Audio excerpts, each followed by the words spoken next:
ఎవరు ఏ స్థాయిలో ఉన్నారో ఆ స్థాయిలో పాఠం చెప్తూ ఉండాలి. రెండు, చాలాసేపు చెప్పారనుకోండి విసిగిపోతాడు విద్యార్థి. ఇది బుర్రలా పెడితే కానీ ఎక్కవవి. వ్యాకరణం అందులో మరీ కష్టం.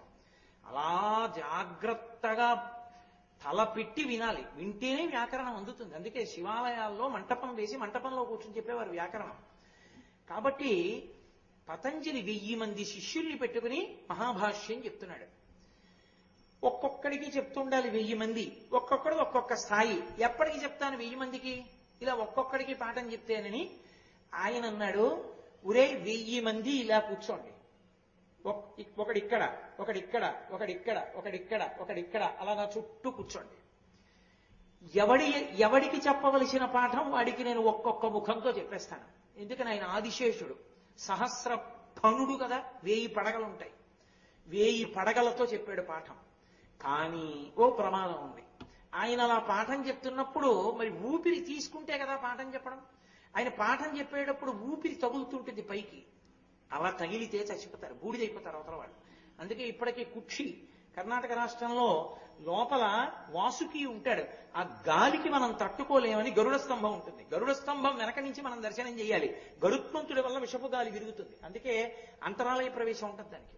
ఒక్క అర్చకులే వెళ్ళగలరు ఆ దీక్షలో ఉన్నవాళ్ళు.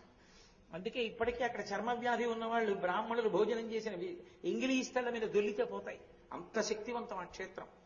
కాబట్టి ఆ పతంజలి 1000 పడగలతో ఆదిశేషుడిగా పాఠం చెప్తున్నప్పుడు శిష్యులు కాలిపోతారేమోనని, ఉరే నేను ఒక పరదా అడ్డు పెడతాను, పరదా వెనక నేనుంటాను, పరదా ముందు మీరుండండి. నా ఎదురుగుండానే కదా కూర్చుంటారు. ఇలా విద్యార్థి ఉన్నాడు, పరదా పెడతాను, నేను చెప్తూ ఉంటాను, వాడికి నేను కనపడను, కానీ నా మాట వినపడుతుంటుంది, వాడన్నది నాకు వినపడుతుంటుంది. కానీ ఒక నియమం పెట్టాడు, ఎవ్వరూ తెర ఎత్తి చూడకూడదు. ఎందుకని చూశారో కాలిపోతారు. ఎవ్వరూ తెరెత్తకూడదు. 2, గురువుగారు తెరలోపల ఉన్నారు కదా అని ఎవడైనా వెళ్ళిపోయాడో బ్రహ్మరాక్షసుడు అయిపోతాడు. నన్ను అడగకుండా వెళ్ళకూడదు పాఠం నుంచి. అలాగే గురువుగారు అన్నారు అందరూ. బ్రహ్మరాక్షసుడు అంటే ఎవరు అని మీకు అనుమానం రావచ్చు. చక్కగా వేదం నేర్చుకుని అమాయకులైన ఆడవాళ్ళని, సాటి బ్రాహ్మణుల్ని, దారి దొంగయ్యి బాటసారుల్ని దోచుకున్నవాడు అల్పాయుర్దాయంలో చచ్చిపోతే బ్రహ్మరాక్షసుడై చెట్లు పట్టు కూర్చుంటాడు. కూర్చుని వేదం చదువుకున్న వాళ్ళు వస్తుంటేనే చంపుకు తింటాడు వాడు. మళ్ళీ వేదం చదువుకున్న వాళ్ళు వచ్చినప్పుడు వాడికి తెలియని ప్రశ్న ఒకటేస్తాడు. అది ఏమిటో నాకు తెలియదండి అంటే, నీకు చెప్తాను ఇలా అని పక్కకి తీసుకెళ్లి పీక్కు తినేస్తాడు. వాడు బ్రహ్మరాక్షసుడు అంటే. అందుకే బ్రహ్మరాక్షసుడు ఉంటే ఎవరిని తింటాడంటే మనకేం భయం లేదు, వేదం చదువుకున్న వాళ్ళకి భయం, వాళ్ళని పట్టుకుంటాడు. కాబట్టి ఆ బ్రహ్మరాక్షసుడు అయిపోతాడు ఎవడైనా నేను పాఠం చెప్తుంటే వెళ్ళిపోతే. ఎందుకు వెళ్తాం, వెళ్ళాం అన్నాడు. కూర్చున్నాడు. 1000 పడగలు 1000 తలలు పెట్టాడు. 1000 మందికి పాఠం చెప్పేస్తున్నాడు. చెప్పేస్తుంటే ఎవడో ఒకడికి కొన్నాళ్ళు పోయాక అనుమానం వచ్చింది. అత్యుత్సాహం ఎవడో ఉంటాడు కదా, ఒరే ఒక్క గురువు గారు కదా, 1000 మందికి కూర్చుంటున్నాం కదా, 1000 మందికి 1000 పాఠాలు 1000 నోళ్లతో ఎలా చెప్తున్నాడు? ఒక్క నోరేగా గురువు గారికి. పాఠం అంతా అయిపోయిందిరా అన్న తర్వాత స్వస్తి అన్న తర్వాత తెరెత్తేస్తారు, ఒక్కడే ఉంటాడు లోపల. అప్పుడు పతంజలిగా ఉంటాడు. కాబట్టి ఎవరికి తెలియదు. ఎలా ఉంటున్నాడో చూడాలని ఓ రోజు పాఠం చెప్తుంటే తెరెత్తాడు. ఎత్తేటప్పటికి 1000 పడగల్లోంచి గాలి బయటికి వచ్చింది. ఈలోగా ఒక్కడు మాత్రం ఆ వ్యాకరణం సరిగా అర్థం కాక, వాడు జడమతి, కొంచెం బుద్ధి తక్కువ, వాడు గౌడ దేశం నుంచి వచ్చాడు. గౌడ దేశం అంటే ఉత్తర భారతదేశానికి, ఇప్పుడు బెంగాల్ దేశం లాంటి దేశాల వైపు నుంచి వచ్చాడు. కిందనున్నవి ద్రవిడ దేశాలు, పైనున్నవి గౌడ దేశాలు. గౌడ దేశాలు 5 కింద విడిపోతాయి, ద్రవిడ దేశాలు 5 కింద విడిపోతాయి. అందుకే గౌడ పంచకము, ద్రవిడ పంచకము. ద్రవిడ పంచకము గౌడ పంచకమునకు కూడలు ఎక్కడ అంటే అటు 5 ఇటు 5, మధ్యలో దారి ఎక్కడ కలుస్తుందంటే నర్మదా నది ఒడ్డున కలుస్తుంది. అక్కడ రావి చెట్టు కింద నుంచి వెళ్ళాలి వీళ్ళందరూ. కాబట్టి ఈయన పాఠం చెప్పేస్తుంటే బుర్రకి ఎక్కట్లేదురా, కాసేపు అలా బయట తిరిగి వద్దాం, గురువుగారికి తెలిసి వచ్చింది ఏమిట్లే, గురువుగారు సూత్రం వల్లె వేస్తూ ఉంటానన్నాను కదా, కాసేపు అలా తిరిగి వస్తూ వల్లె వేసి వద్దాం, తల బద్దలైపోతోంది, అర్థం కావట్లేదు ఈ వ్యాకరణం అని అలా బయటపోయాడు. ఆ ఒకడు ఉత్సాహవంతుడు తెరపైకెత్తాడు. అందరూ బూడిద కుప్పలై పడిపోయారు. గురువుగారు తలపట్టు కూర్చున్నాడు పతంజలి అయిపోయి. ఒరే మహాభాష్య ప్రచారం చేస్తానన్నాను, కొంత నేర్పాను, 999 మందికి అయిపోయారు, 1000 మంది అనుకుంటున్నాడు ఆయన. ఓడు పక్కకెడిపోయాడని తెలియదుగా.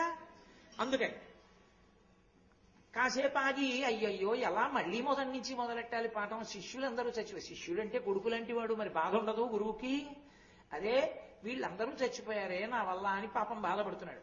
ఒక్కడు తిరిగి వచ్చాడు బిక్కు బిక్కుమంటూ, గురువుగారు పాఠం అర్థం అవ్వలేదు, అలా వెళ్ళొచ్చాను, అయిపోవలసిందేనా బ్రహ్మరాక్షసుని అన్నాడు. ఊరే బ్రహ్మరాక్షసుడి మాట తర్వాత నన్ను రక్షించావురా, ఒక్కడికి బతికావు.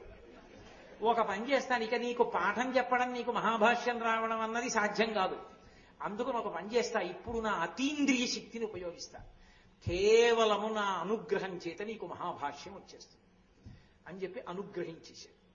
అనుగ్రహించి చూసిన కారణం చేత అలా వస్తుందా అండి అంటే మహాత్ములైతే వస్తుంది, నీకు చేత కాదని అలా ఉండదని చెప్పక తప్పది. అలా చేస్తారు మహాత్ములు కాబట్టి, వాళ్ళు ఎప్పుడో ఓసారి చేస్తారు, అంతేకాని అర్థం లేకుండా ప్రతి వారం ఎక్కడికో ఊరెళ్ళి అదే పనిగా చేస్తూ తిరగడం ఉండదు. ఏదో ఎప్పుడో జీవితం మొత్తం మీద ఎక్కడో ఒక్కసారి ఎవరినో అనుగ్రహిస్తూ ఉంటారు. కాబట్టి పతంజలి అలా ఒక్కడిని అనుగ్రహించాడు. ఆయన గౌడదేశం నుంచి వచ్చినవాడు, మహాభాష్యం అంతా వచ్చేసింది. కానీ గురువుగారు ప్రారంధం మీరు ఇచ్చిన శాపం అవుతుంది, బ్రహ్మరాక్షసుడిని అయిపోతాను ఎలా అన్నాడు. ఒరే బ్రహ్మరాక్షసుడు అయిపోయావు కానీ ఇట్నుంచి గౌడదేశ పంచకం వాళ్ళు, అట్నుంచి ఇటు ద్రవిడ పంచకం వాళ్ళు, అటు గౌడ పంచకం వాళ్ళు కలుసుకునే నర్మదా నది ఒడ్డున ఉన్న రావి చెట్టు ఉంది, అది ఎక్కి కూర్చో, నేను నీకు 2 సూత్రాలు చెప్తాను. అట్నుంచి వచ్చే వేదం చదువుకున్న వాళ్ళు, వ్యాకరణం చదువుకున్న వాళ్ళని పక్కకి తీసుకెళ్లి ప్రశ్న అడుగు, ఎవరైనా జవాబు చెప్తే వాళ్ళకి మహాభాష్యం అంతా చెప్పి, వాడు చెప్పలేకపోయాడు అనుకో, వాడు పనికి వాడు ఇంకా వాడికి చెప్పక్కర్లేదు కాబట్టి వాడికి తిరిగి. కాబట్టి ఇప్పుడు ఈయన ఈ గౌడుడు ఏం చేశాడంటే నర్మదా నది ఒడ్డున రావి చెట్టు ఎక్కి కూర్చున్నాడు. మహాభాష్యం అంతా వచ్చు, కానీ దోషం ఉంది, ఉపాధిలో క్రౌర్యంతో ఉంటాడు.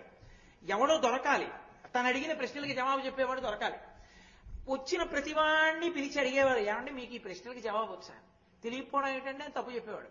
ఇలా రండి మీకు చెప్తానని పక్కకి తీసుకెళ్లి పీక్కు తినేసేవాడు, మళ్ళీ చెట్టెక్కి కూర్చునేవాడు. ఇలా ఇన్నేళ్ళో అయిపోయింది. శిష్యుడికి శాప విమోచనం అవదు, ఆయన మహాభాష్యం చెప్పేవాడు దొరకడు. చూసి చూసి చూసి చూసి పతంజలికి ఇసుకెత్తిపోయాడు. ఏమిట్రా మహాభాష్యం ప్రచారం అవ్వట్లేదు, ఒక్కడికి నేర్పాను, వాడొక్కడు బ్రహ్మరాక్షసుడై కూర్చున్నాడు, వాడు నేర్పడానికి ఇంకోటి దొరకట్లేదు. ఇలా కాదు, నేనే మళ్ళీ ఇంకో అవతారం తీసుకుంటానని ఉజ్జయినిలో చంద్రశర్మ అన్న పేరుతో పుట్టాడు. పుట్టినప్పుడు వేరొక జన్మలోకి వెళ్ళిపోయాడు కాబట్టి ఇక తను పతంజలి అన్న విషయం ఒడ్డున ఉన్నటువంటి రావి చెట్టు కిందకు వచ్చాడు. పైనుంచి ఆయన కిందకి దిగాడు, భలే ఉన్నాడు రా స్ఫురద్రూపి అని. ఏమైనా 2 ప్రశ్నలు అడుగుతాను జవాబు చెప్తాను ఏంటన్నాడు. చెప్తాను కానీ మీరెవరు అన్నాడు. అంటే నేను ఏదోలే వ్యాకరణం నేర్చుకున్నాను కొద్దిగా, నేను అడుగుతాను చెప్పు అన్నాడు. ఆయన అన్నాడు, నేను కూడా మహాభాష్యం నేర్చుకోవడానికి చిదంబరం పెడుతున్నాను, పతంజలి అక్కడ ఉన్నారు, ఆయనకొక్కరికే వచ్చు మహాభాష్యం, అది నేర్చుకుందామని పెడుతున్నాను. ఇంకెక్కడ పతంజలి, ఎప్పుడో అవతార పరిసమాప్తి అయిపోయింది, మహాభాష్యం నాకొక్కడికే వచ్చు, నేను నేర్పుతాను నీకు, రా 2 ప్రశ్నలు అడుగుతాను చెప్తే నేర్పుతానన్నాడు. గత జన్మలో పతంజలి కదూ ఏ 2 ప్రశ్నలకి జవాబు చెప్పాలో తెలుసు ఆయనకి. ఆ 2 ప్రశ్నలకి జవాబు చెప్పాడు. చెప్పగానే సంతోషపడిపోయి, కానీ ఉన్నది బ్రహ్మరాక్షసుడిగా ఉన్నాడు కదూ, అందుకని క్రౌర్యం, నేను నీకు మహాభాష్యం చెప్తా, నేను తప్ప చెప్పేవాడు ఇంకోళ్ళు లేడు, ఇంకో గురువు గారు ఉన్నారు చెప్తారనుకుంటున్నామేమో, ఇంకెక్కడ ఏ కాలేజీలోనూ చెప్పరు, ఇక్కడే చెప్తారు. కానీ ఒక నియమం, నేను మహాభాష్యం చెప్పాలంటే చెట్టు మీద కూర్చునే చెప్తాను, నువ్వు చెట్టు కింద కూర్చుని చెప్తే వింటానంటే నేను చెప్పను, నువ్వు చెట్టు మీదే కూర్చోవాలి, నేను మహాభాష్యం అంతా అయిపోయే వరకు ఆపను, చెప్పుకుంటూ వెళ్ళిపోతా, ఎన్నాళ్ళు పడుతుందో నాకు తెలియదు, అది రాత్రవచ్చు పగలవచ్చు, నీ చెప్పేస్తూనే ఉంటా. నువ్వు మధ్యలో ఆకలేస్తోందండి, మంచినీళ్లు తాగుతానండి, కాసేపు పడుకుంటానంటే కుదరదు, అలా కూర్చుంటావా చెప్పు, నీకు నేర్పుతానన్నాడు. తప్పకుండా నేర్చుకుంటాను అన్నాడు. సరేనన్నారు. రావి చెట్టు మీదకి తీసుకెళ్లి కూర్చోబెట్టుకున్నారు. ప్రారంభిస్తున్నాను మొదలుపెట్టన్నారు. ఎక్కడ రాస్తారు? ఓ దస్తా కాగితాలు ఎట్టుకెళ్ళారు, ఎన్ని పుస్తకాలు ఎట్టుకెళ్ళి పైన ఎట్టుకుంటాడు. పెట్టుకున్నాడు అనుకోండి, ఆ పుస్తకం తీసేదాకా ఈయన ఆగాలా? ఎలా ఆగుతాడు? ఆగడు. ఆ బ్రహ్మరాక్షసుడు చెప్పేస్తూ ఉంటాడు. అందుకని ఆయన ఏం చేశాడంటే, రావి చెట్టు మీద కూర్చున్నవాడు పద్మాసనం వేసుకుని ఓ ఎండు పుల్ల తీసి తొడని చీరుకుంటూ ఉండడం, ఆ పుల్ల ముక్కని రక్తంలో ముంచుకొని రావాకు మీద రాసుకుంటూ ఉండడం, పెట్టుకుంటూ ఉండడం, అక్కడే గుచ్చుకుని పెట్టుకుంటూ ఉండేవాడు. అలా 9 రాత్రులు 9 పగళ్ళు చెప్పాడు మహాభాష్యం. ఇంత ఓపిగ్గా 9 రాత్రులు 9 పగళ్ళు మహాభాష్యాన్ని వింటూ తొడలోని నెత్తురులో పుల్ల ముంచి రావ్యాకుల మీద రాయగలిగిన వాడు ఉంటాడా? ఎలా వచ్చింది ఇంత ఓర్ప చంద్రశర్మకి? అంటే నేను మీతో చెప్పే కదా, ఆ చంద్రశర్మ గత జన్మలో పతంజలి. పతంజలి ఎవరు? ఆదిశేషుడు. మీరు మర్చిపోకూడదు సుమా ఇవన్నీ. మళ్ళీ నేను అంతా అయిపోయిన తర్వాత ఎవరన్నా పిలిచి మళ్ళీ ఇదంతా చెప్పమంటాను. కాబట్టి ఇప్పుడు ఆయన పతంజలి ఆదిశేషుడు. కాబట్టి ఆదిశేషుడు ఎవరు? ఇది సదాశివ బ్రహ్మేంద్ర స్వామి వారు గురుత్తమాలికా స్తోత్రంలో చేసిన స్తోత్రం. ఆయన సామాన్యుడు కాడు. హరితల్ప హరనూపుర. ఆయన హరికి తల్పం, శ్రీ మహావిష్ణువుకి తల్పంలా ఉంటాడు. ఎప్పుడు పడుకుని పాలసముద్రంలో పడుకుని ఉంటాడు. అంతటి విష్ణువుని పోస్తూ ఉండాలి. అఖిల ప్రపంచ గురుభర నిర్వాహకుడొగుట చేసి నిరిజనుదేరం కర్వుని వేగు సహింపక నుర్వీస్తలి కుంగె మృగ్య నురగేంద్రుండు అంటారు పోతన గారు భాగవతంలో. విష్ణువు అడుగు తీసి అడుగేస్తే భూమి కుంగుతుంటుంది, అంత బరువు. అంతటి విష్ణువుని వహించాలి అంటే అంత ఓర్పు ఉండాలి. కాబట్టి ఆదిశేషుడు హరి తల్ప, హరి పాదనూపుర. ఆ పతంజలే కదూ పరమశివుడు చిదంబరంలో తాండవం చేస్తుంటే పాదానికి నూపురంగా చుట్టుకున్నాడు. పాముకి గట్టిగా చుట్టి పట్టుకోగలిగిన లక్షణం ఉండదు. ఆ పాదంతో ఆయన తాండవం చేస్తున్నప్పుడు ఎగిరిగిరి ఆడుతుంటాడు. కొంచెం తల కిందకెళ్ళింది అనుకోండి తొక్కేస్తాడు.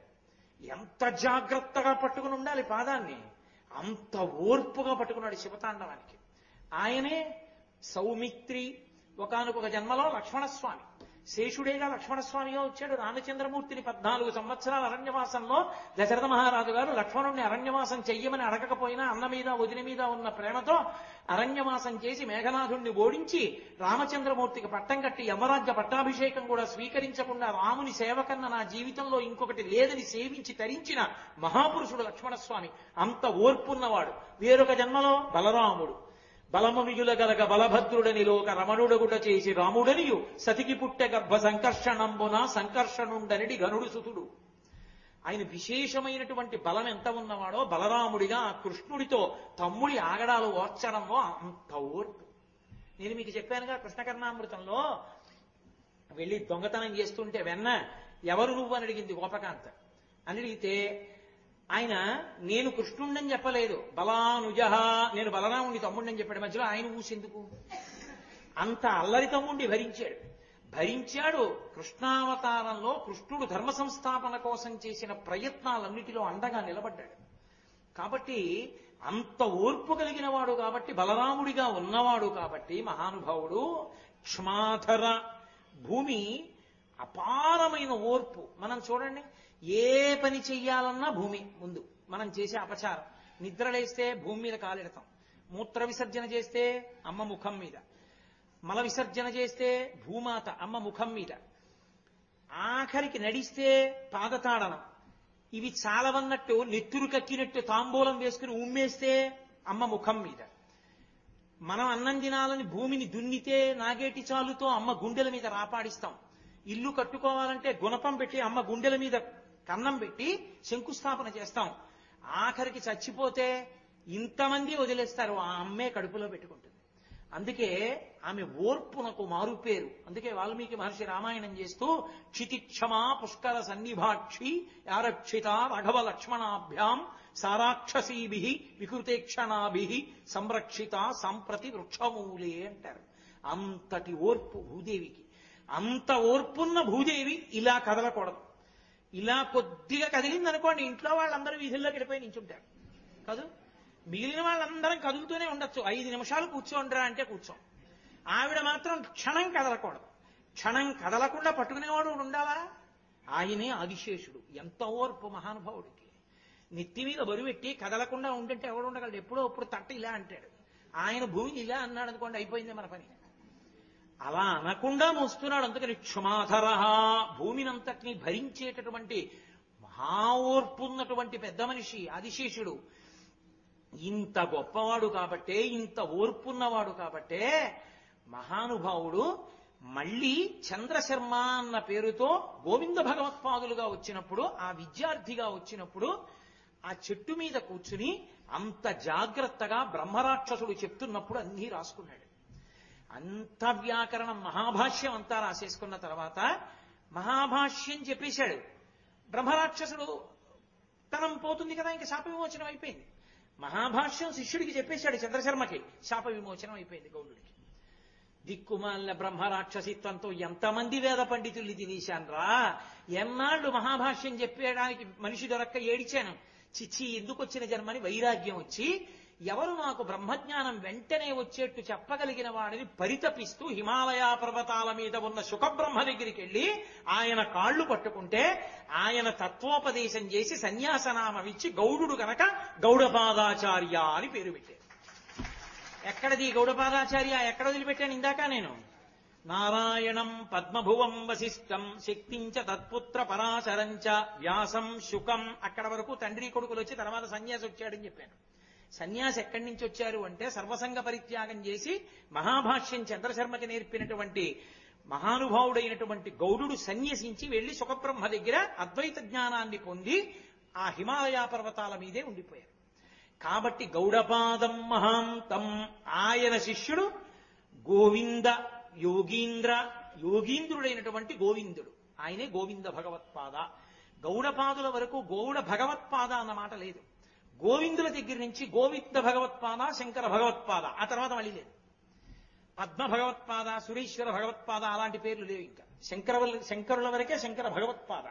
భగవత్పాద అంటే ఎవరి పాదములు పట్టుకుంటే భగవంతుడు దొరుకుతాడో ఆ పాదములున్నవాడు. సహజముగా గురువు లోకాన్ని రక్షించడానికి వచ్చారు జ్ఞానబోధకు, అందుకని శంకర భగవత్పాదాచార్య. కాబట్టి ఇప్పుడు ఈ మరి గోవింద భగవత్పాదులు ఎవరు? మళ్ళీ వెనక్కి రెండోసారి. రావి చెట్టు మీద రావాకుల మీద మహాభాష్యం అంతా రాసుకున్నాడే చంద్రశర్మ, ఆయన పాపం ఈ ఆకులన్నీ జాగ్రత్తగా ఓ వరుస క్రమంలో ఏరుకుని మళ్ళీ 32వ పేజీ తర్వాత 1176వ పేజీ ఉందనుకోండి ఎప్పటికి కలుపుకుంటాడు. ఆకులన్నీ వరుస క్రమంలో ఏరుకుని చుట్టలు చుట్టుకుని కట్టలు కట్టుకుని అవన్నీ కలిపో పెద్ద మూట కట్టుకుని ఇంటికి బయలుదేరాడు. అమ్మయ్య మహాభాష్యం అంతా నేర్చుకున్నాను, రాసుకున్నాను. తీరా ఇంటికి ఎడుతుంటే 9 రోజులు రాత్రింబవళ్ళు రాశాడు, తొడలో చీరుకుని నెత్తుటితో. ఆకలి బడలిక అడుగు పడలేదు. ఎవరైనా పట్టుకుపోతారేమో అని ఆకుల మూట తల కింద పెట్టుకుని పడుకున్నాడు. ఎవ్వరూ పట్టుకుపోలేదు, కానీ ఓ గొర్రె వచ్చింది. వచ్చింది ఏమిటో ఈ ఆకులు బాగున్నాయని తినేయడం మొదలెట్టింది. అది కొన్ని ఆకులు తినేశాక ఆయనకి తెలివి వచ్చింది. ఆయన లేచి చూసుకుని ఏడిచాడు, అయ్యో ఇందులో కొన్ని ఆకులు గొర్రె తినేసి. అసలు అది గొర్రె ఏం చెప్తుంది? తింటే వస్తుంది ఆ భాష్యం? రాదు. కాబట్టి మళ్ళీ ఆ భాష్యం ఎలా పైకి వస్తుంది? ఇక రాదు. అందుకని పతంజలి చెప్పినటువంటి మహాభాష్యంలో కొంత భాష్యమిక ప్రపంచానికి దొరకలేదు. ఆ పోయిన భాష్యాన్ని ఏమని పిలుస్తారంటే అజభక్షిత భాష్యము అంటారంటే గొర్రె తినేసిన భాష్యం. అది పోయింది, మిగిలింది మాత్రం దక్కింది. ఇదైనా దక్కించుకుందామని కళ్ళు పడిపోతున్నా సరే పడుకోకుండా మూటట్టుకుని మొత్తానికి ఓ ఊరు చేరాడు. అదో వైశ్యుల ఇల్లు. ఆ వీధరుగు దగ్గరికి వెళ్ళి ఆ వైశ్యుడిని పిలిచి, అయ్యా ఇదే ఆకుల మూట అనుకోకు సుమా, చాలా విలువైంది, కాసేపు పడుకుంటాను, నన్ను లేపేక ఆ మూట మాత్రం జాగ్రత్తగా చూడని ఆ మూట అక్కడెట్టి పడుకున్నాడు. మంచి స్ఫురద్రూపి. ఆ వైశ్యుడి కూతురు చూసింది, అబ్బాయి ఎంత బాగున్నాడు రా ఈ పిల్లాడు, ఈ ఆకుల మూట పాపం ఏమిటో తెచ్చుకున్నాడు, జాగ్రత్తగా ఉంచుదామని రక్షించింది. అలా పడుకున్నవాడు 3 రోజులైపోయింది, 4 రోజులైపోయింది, 5 రోజులైపోయింది, లేవడు, లేపితే పలకడం. నీరసపడిపోయాడు మనిషి, నెత్తురు పోయింది కదా. తినడు. ఎలా? అప్పుడు ఆవిడేం చేసిందంటే ఆ వైశ్యకాంత అన్నంలో పెరుగు కలిపి బాగా నలిపి రోమరంధ్రములలో ఉంచి లోపలికి సారం వెడుతుందని ఆ పైన ఉన్న అంగీ పైకి తీసి కడుపు మీద రుద్దడం మొదలెట్టింది పెరుగన్నాన్ని. అది రోమకూపాల్లోంచి సారం లోపలికి దిగి ఆ బ్రాహ్మణుడు బతుకుతుండేవాడు. పెరుగన్నం తింటే నిద్ర వస్తుంది, ఆ పెరుగు సారం లోపలికి ఎడుతుండే ఇంకా పడుకుంటుండేవాడు. అలా పడుకుని పడుకుని పడుకుని పడుకుని బడలికంతా తీరిపోయింది అనుకోండి, మళ్ళీ మంచి తేజోవంతంగా ఉంటాడు కదా.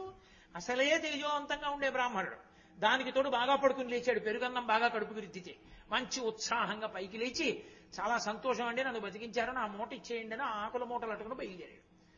వైశ్యుడి కూతురంది వైశ్యుడితో, నాన్న ఆ పిల్లాన్ని పెళ్లి చేసుకుందాం అనుకున్నాను, వెళ్ళిపోతున్నాడు నాన్న అంది.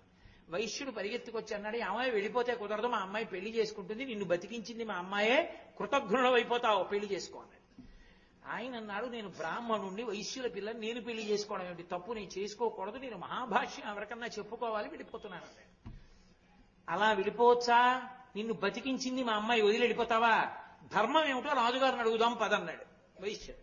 సరే పదన్నాడు. పాపం మహారాజు గారి కొలువుకి వెళ్ళారు. వెళ్ళి వైశ్యుడు ఈ బ్రాహ్మణుడు అక్కడ నించున్నారు. రాజుగారు చూశాడు సింహాసనం నుంచి, అబ్బా ఎంత తేజోవంతంగా ఉన్నాడురా, వీడిని నా అల్లుడిని చేసుకుంటే ఎంత బాగుంటుందో. పెళ్ళొద్దు మహాప్రభో మహాభాష్యం చేసుకుంటామన్న వాళ్ళకి ఎంతమంది పిల్లనిస్తా ఉంటున్నారో చూడండి. పిల్లనిస్తానని ఆయన అన్నాడు. ఏ ఊరు నుంచి వచ్చావు, ఎక్కడి నుంచి వచ్చావు అన్నీ కనుక్కుని మహామంత్రిని పిలిచి, మహామంత్రి ఈ పిల్లవాడి యోగక్షేమాలు ఏమిటో ఒకసారి చూడన్నాడు. ఆ మహామంత్రి బ్రాహ్మణుడు. ఆయన చూసి అబ్బాయి ఎంత బాగున్నాడో నా కూతురికి ఇస్తే బాగుండు అనుకున్నాడు.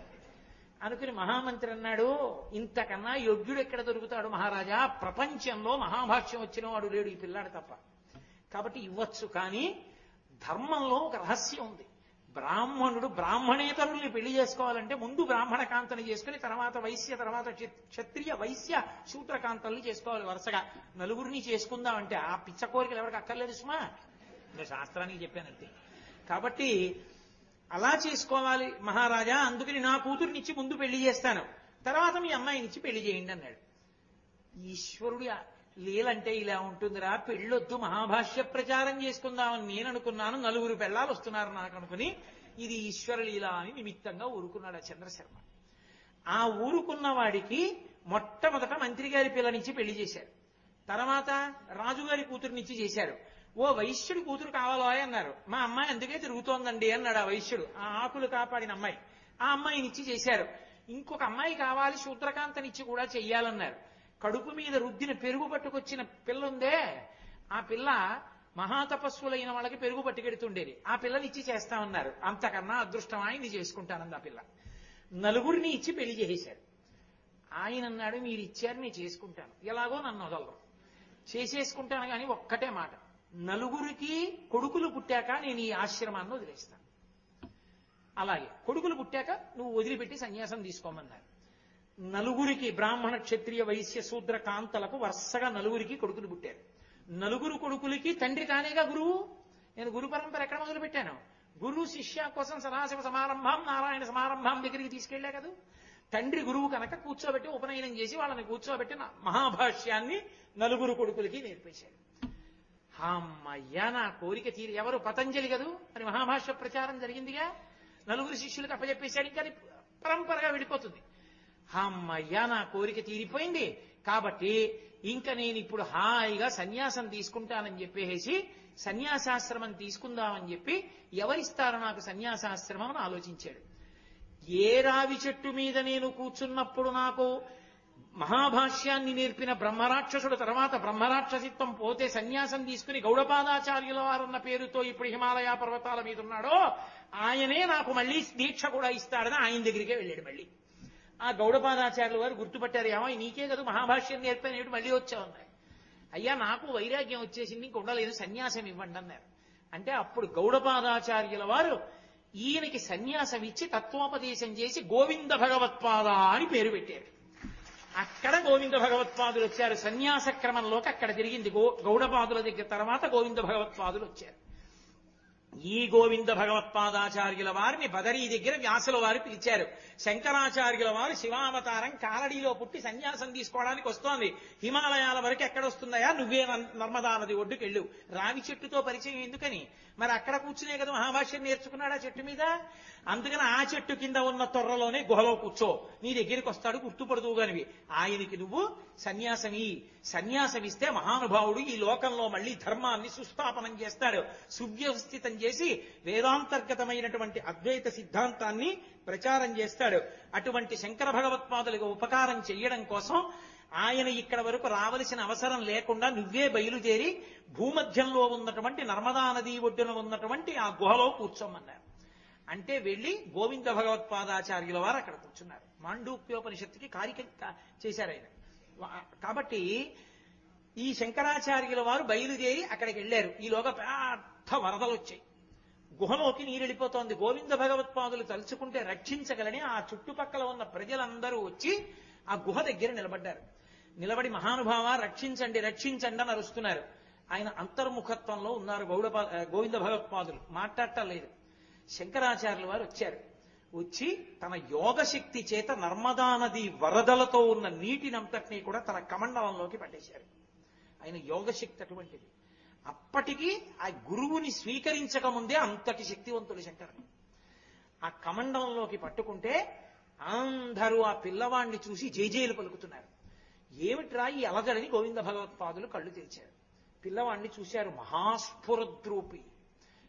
చెప్పా కదా, చిన్న మచ్చ కూడా ఉండదు ఒంటి మీద, మెరిసిపోతూ ఉంటారు శంకరాచార్యుల వారు. వారు చేశారు గురువష్టకం అని అద్భుతమైనటువంటి అష్టకం. అసలు శంకరాచార్యుల వారి గురుభక్తి అని నేను మాట్లాడితే ఎన్ని రోజులు చెప్పవలసి ఉంటుందో అటువంటి మాటలు మాట్లాడారు శంకరాచార్యుల వారి గురువుల గురించి. వారి వినయం అటువంటిది. వారే సాక్షాత్తు శంకరుడైన గురువు పేరు చెప్తే పడిపోయారంతే నేల మీద. దక్షిణామూర్తి అష్టకం చేసి ఒకేసారి దర్శనమిచ్చారు వ్యాసాచార్యుల వారు, గౌడపాదాచార్యుల వారు, గోవింద భగవత్పాదాచార్యుల వారు. ముగ్గురు ఒక్కసారి హిమాలయాల మీద దర్శనమిచ్చారు శంకరాచార్యుల వారికి. ముగ్గురి కాళ్ళ మీద పడి దక్షిణామూర్తి స్తోత్రం చేశారు. అంతటి శంకరుడు. అది ఆయన గురుభక్తి అంటే. అంతటి మహానుభావుడు. శంకరుల పాదాలు పట్టుకుంటే వినయం గురుభక్తి అబ్బుతాయి. అటువంటి శంకరాచార్యుల వారు గోవింద భగవత్పాదుల దగ్గర నించున్నారు. కస్త్వం, ఎవరు నువ్వు అని అడిగారు. ఎవరో తెలుసుకోవాలిగా, శివుడెవరో. అప్పుడు చెప్పారు, నేనెవరినో కాదయా, శివోహం శివోహం, నేనే శివుణ్ణి అంటూ స్తోత్రం చేశారు. నేను ఇంద్రియాలు కాదు, మనస్సు కాదు, బుద్ధి కాదు. గుర్తుపట్టారు, ఓహో వచ్చినవాడు శివుడు. అప్పుడు దీక్ష ఇచ్చి తత్వోపదేశం చేసి ప్రణవోపదేశం చేసి సన్యాసనామాన్ని మార్చలేదు. పూర్వాశ్రమంలో ఉన్న నామం తీసేసి కొత్త పేరు ఇస్తారు సన్యాసంలో. ఇంతకుముందు ఆపత్ సన్యాసం తీసుకున్నా ఇప్పుడు గురువు గారు ఇచ్చినది శాస్త్రీయ సన్యాసం. శాస్త్రీయ సన్యాసంలో మళ్ళీ కొత్త పేరు ఇవ్వాలి. కానీ గోవింద భగవత్పాదాచార్యుల వారు శంకరాచార్యుల వారికి పేరు మార్చలేదు. శంకర అని అలాగే ఉంచేశారు. కారణం ఏమిటంటే శంకరోతి ఇది శంకర, లోకానికి శుభాలు చేయడం కోసం వచ్చినటువంటి శివావతారం. ఆయనకి పేరు మార్చవలసిన అవసరమే ఉంది. పుట్టినదాదిగా ఆ అవతార పరిసమాప్తి అయిపోయినా కూడా ఆయన గ్రంథముల ద్వారా లోకాన్ని ఉద్ధరిస్తూనే ఉంటారు. కాబట్టి పేరు మార్చనని శంకరాచార్య అని శంకర అన్న పేరే ఉంచేశారు. అప్పుడు గురువు గారి దగ్గర శాస్త్రీయ సన్యాసం తీసుకుని శంకరాచార్య అన్న పేరు పొందారు. వ్యాసాచార్యుల వారు బ్రహ్మసూత్రాలు రచన చేశారు. ఆ బ్రహ్మసూత్రాలకి వ్యాసుల వారి హృదయానికి అనుగుణంగా భాష్యం చెప్పిన వారు ఎవ్వరూ లేరు. ఎవ్వరూ చెప్పకపోతే వ్యాసాచార్యుల వారు అప్పుడు చెప్పారు, శివుడు వచ్చాడు శంకరులుగా, ఒక్క శంకరాచార్యుల వారే చెయ్యగలరు దానికి భాష్యం. అందుకే ఓ గోవింద భగవత్పాద, నీ దగ్గరికి వచ్చి శిష్యరికం తీసుకున్నప్పుడు బ్రహ్మసూత్రాలకి భాష్యం చెయ్యమని చెప్పు అన్నారు. గోవింద భగవత్పాదాచార్యుల వారు ఆదేశించారు శంకరాచార్యుల వారిని. కాశీపట్టణంలో కూర్చుని బ్రహ్మసూత్రాలకి భాష్యం చేయమన్నారు. ఆ బ్రహ్మసూత్రాలకి భాష్యం చేస్తుంటేనే వ్యాసాచార్యుల వారు వచ్చారు. వచ్చి వృద్ధ బ్రాహ్మణ రూపంలో వచ్చి వాదన చేస్తున్నారు. ఇద్దరు వాదన చేస్తుంటే రోజులు గడిచిపోతున్నాయి. పద్మపాదాచార్యుల వారు కనిపెట్టారు, వచ్చిన వారు వ్యాసుడు, ఇటు శంకరుడు, అటు ఉన్నవాడు విష్ణువు, ఇటు పక్క శివుడు, వీళ్ళిద్దరూ వాదించుకుంటే మాకేం తెలుస్తుందని, మహానుభావ మీ వాదన చాలించండి అని ప్రార్థన చేస్తే అప్పుడు వ్యాసుడు దర్శనమిచ్చారు. ఇచ్చి గోవింద భగవత్పాదుల ఆజ్ఞ మేరకు 8-16 ఏళ్లు ఉండడానికి ఒప్పుకున్నారు భాష్య రచన కొరకు. ఈ భాష్యాన్ని చెప్పేవాడు లేడయా, నువ్వే ప్రచారం చెయ్యాలి, అవైదికమైన వాదనలన్నిటినీ ఖండించాలి, వేదము యొక్క ప్రమాణాన్ని నిలబెట్టాలి, అద్వైత సిద్ధాంతాన్ని ఆవిష్కరించాలి. కాబట్టి నువ్వే మళ్ళీ ఇంకొక 16 సంవత్సరములు శరీరంలో ఉండాలంటే అప్పటికి 8-16 అయింది, 16 మీద ఇంకొక 16 వచ్చి 32 సంవత్సరములు శరీరంలో ఉండడానికి పరమశివుడు ఒప్పుకొని శంకరాచార్యుల వారిగా ఈ భూమండలం మీద ఉన్నాడు. ఆ కాశీపట్టణంలోనే మనీషా పంచకం చేశారు, భజగోవింద స్తోత్రం చెప్పారు. శంకర విజయాలు అని ఒక్కొక్క ఘట్టం చెప్పుకుంటూ వెడితే నిజంగా ఎన్నాళ్ళు పడుతుంది, కొన్ని నెలలు పడుతుంది. అంతటి మహానుభావుడు శంకరుడు. కాబట్టి ఇవాళ నేను మీకు విశేషమైనటువంటి తిథి, చాలా గొప్ప తిథి. ఇవాళ అక్షయ తృతీయ. ఇవాళ ఒక్కరోజు అటువంటి మహాపురుషుల యొక్క పేర్లన్నీ విన్నంత మాత్రం చేత అక్షయంగా అటువంటి మహాపురుషులు గురువుల యొక్క పేర్లు విని స్మరించిన పుణ్యం కలుగుతుంది. కాబట్టి ఇవాళ నేను గురు పరంపర గురించి మాట్లాడతాను అని మీతో చెప్పాను. చాలా సంతోషం. మీలో ఎవరైనా వచ్చి ఇప్పుడు నేను చెప్పిందంతా ఒక్కసారి ఎక్కడా నేను చెప్పవలసిన అవసరం లేకుండా ఆ మలుపులన్నీ చెప్తాను అని సంతోషం ఎవరికైనా సరదా ఉంటే రండి అన్నాను. కాబట్టి లేదు రండి, ఎందుకు వచ్చిన గొడవలు ఇవన్నీ విన్నాం కదా, మేము ఏదో ఇంటికి వెళ్ళి ఆలోచిస్తాను ఏంటంటే నేను మీ జోలికి రాను. కాబట్టి ఇప్పుడు ఇది అయిపోయిన తర్వాత నా మనవి ఒక్కటి మీరు ఆలకించవలసి ఉంటుంది. మన అక్షయ తృతీయ రేపటి రోజున మహాద్భుతమైనటువంటి విషయాలు కొన్నింటిని పరిచయం చేసే ప్రయత్నం చేస్తాను. ఇవాళ శంకరుల యొక్క గురు వైభవం గురించి, ఆ గురు పరంపర గురించి చెప్పా. రేపు శంకర భగవత్పాదుల జీవితంలో జరిగినటువంటి కొన్ని విశేషమైనటువంటి మలుపులు, శంకరాచార్యుల వారి యొక్క 4 శిష్యులు, 6 శిష్యులు, 4, 6 ఎక్కడుంది, ఆ 6కి 4కి మధ్యలో 2 ఎక్కడి నుంచి వచ్చింది, ఈ రహస్యాలకి సంబంధించిన విశేషాల్ని రేపు మనవి చేస్తాను. సాధారణంగా మీరు ఎక్కడ చూసినా 4 శిష్యులే కనపడతారు శంకరాచార్యుల వారికి. ఒక్క చోట మాత్రం శంకరాచార్యుల వారు 6 శిష్యులతో కనపడతారు. ఇటు 3 ఉంటారు, ఇటు 3 ఉంటారు. ఎక్కడో తెలుసా? కాంచీపురంలో కామకోటి మఠంలో కామకోటి పీఠాధిపతులు చంద్రమౌళీశ్వర లింగానికి అభిషేకం చేసే ప్రాంగణం వెనక గోడ మీద శంకరాచార్యుల వారికి ఇటు 3 అటు 3 ఉంటారు శిష్యులు. 4 కదా ఉండవలసింది, 6 ఎందుకున్నారు? ఈ 4 కాక 6 ఉంటే ఆ 2 ఎవరు? ఆ 2 ఎక్కడి నుంచి వచ్చారు? వాళ్ళిద్దరూ ఏం చేశారు? అసలు ఎందుకని ఆ భేదం వచ్చింది? ఇందులో ఉన్న రహస్యాలు ఏమిటి? శంకరుల శిష్యులు 6000 మంది వెంట తిరుగుతున్న 4 ఎందుకు చెప్తారు? ఎక్కడ అన్ని మలుపులు తిరిగింది శంకరాచార్యుల వారి యొక్క వైభవం అన్న విశేషాల గురించి రేపటి రోజున మనవి చేస్తాను.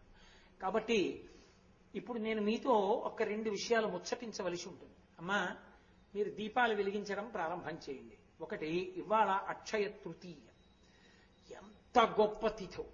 ఇవాళ ఒక్కరోజు మాంసనేత్రంతో ఏదైనా మంగళప్రదమైన విషయాన్ని చూస్తే అక్షయంగా చూసినట్టు. మనకి సనాతన ధర్మంలో అత్యంత ముఖ్యమైనది ఏది అంటే దీపమే. అందరూ కాదమ్మా దీపాలకి.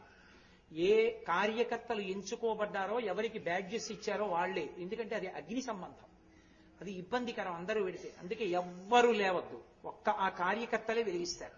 ఏం 1, 2 కాదు, దాదాపుగా 6000 దీపాలు వెలిగించాలి ఇవాళ దేవాలయ ప్రాంగణం అంతా.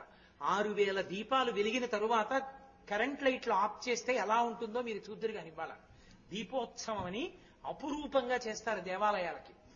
ఇన్ని దీపాల కాంతులలో దేవాలయాన్ని ఇవాళ దర్శనం చేసి సౌందర్యలహరి చదువుతాం. అంత మంగళప్రదంగా అన్ని దీపాల్ని చూడడమే చాలు అక్షయ తృతీయ నాడు.